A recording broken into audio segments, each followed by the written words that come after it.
Assalamualaikum Mas Habaib. Waalaikumsalam warahmatullah. Ya, gimana mas? Bagaimana sibuk Mas Habaib? Baru selesai sidang pidana anak. Jadi kalau anak kan kita tidak pakai toga pidana khusus. Gimana? Di sini banyak netizen yang bertanya Mas Habaib tentang apa itu tersangka, terdakwa dan terpidana Mas Habaib. Mohon penjelasannya. Baik. Jadi ini penting sekali sebenarnya, banyak harus diketahui.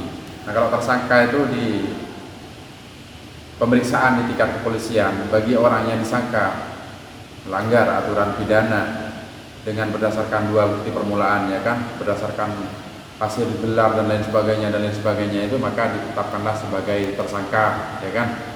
Baru nanti dilimpahkan ke kejaksaan, kemudian dilimpahkan lagi ke pengadilan untuk disidangkan. Ketika sudah disidangkan, ketika sudah dibaca dakwaan, surat dakwaan itu, ya kan, maka dia sudah seorang ini berubah menjadi terdakwa, jadi didakwa melanggar peraturan tertentu, gitu mas. Gitu.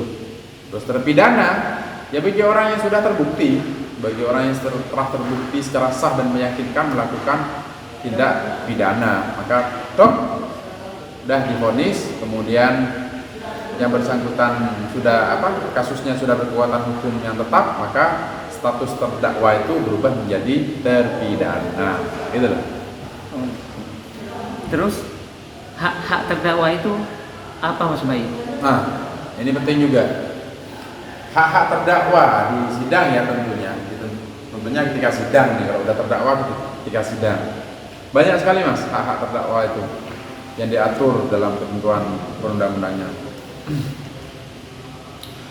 Kalau tersangka jelas lah di 184 KUHP itu ada di situ. Tapi kalau dalam konteks sudah menjadi terdakwa, maka ada beberapa hal yang menjadi hak-haknya. Yang itu hak-hak itu wajib disampaikan kepada terdakwa untuk diambil hak-hak itu untuk digunakan.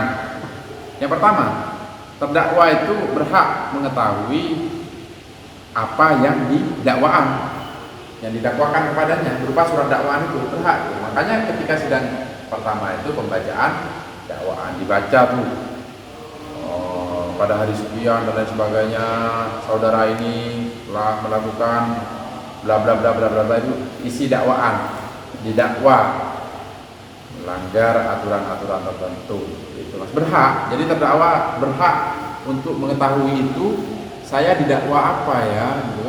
Jadi berhak itu disampaikan. Bahkan kalau kita sidang ini surat dakwaan diberikan kepada terdakwa, jadi dibaca, dipahami. Kalau memang ada yang tidak sesuai, entah itu, kalau dakwaan ini kan formil mas, jadi kalau seumpama ada yang tidak sesuai berkaitan dengan dakwaan, bisa mengajukan namanya nota keberatan atau eksepsi, ya kan, eksepsi. Nah, berkaitan dengan apa? Umpama waktunya tidak benar, atau tempatnya tidak benar, atau identitasnya, ya secara formil. Jadi umpama namanya A, kemudian ditulisnya B, jadi dia berhak mengajukan eksepsi. Atau tempatnya ada di Bondowoso, kejadiannya ternyata ditulisnya di dakwaan ada di Jember.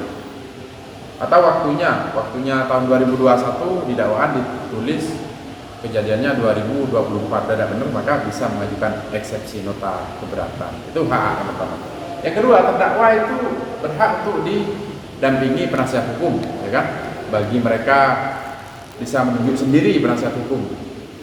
Bagi yang tidak mampu dengan ancaman 5 tahun ke atas, maka majelis hakim menunjuk penasihat hukum untuk mendampingi selama proses persidangan.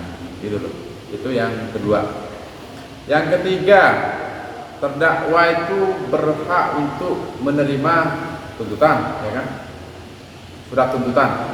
Jadi ketika didakwa, kemudian dituntut dan lain sebagainya, berhak itu. Kenapa saya dituntut, ya kan? Landasan-landasannya apa dan lain sebagainya. Dan juga terdakwa berhak menyampaikan pendapatnya secara bebas, mas. Gitu. Secara bebas. Dan yang nomor 4, terdakwa berhak mengajukan saksi yang meringankan. Jadi saksi yang meringankan atau adjudge itu diajukan oleh terdakwa. Dan yang terakhir, hak terdakwa ini apa? Dalam tingkat pemeriksaan pertama bisa mengajukan baik sendiri maupun melalui penasihatnya, penasihat hukumnya, namanya nota pembelaan atau pledoi. Jadi diajukan secara sistematis. Kenapa? Untuk membela hak-haknya dia. Itu Mas. Kalau terpidana, hak-haknya lain lagi. Terpidana ya bisa dia berhak untuk melakukan upaya hukum, banding, kasasi sampai ke atas dan sebagainya.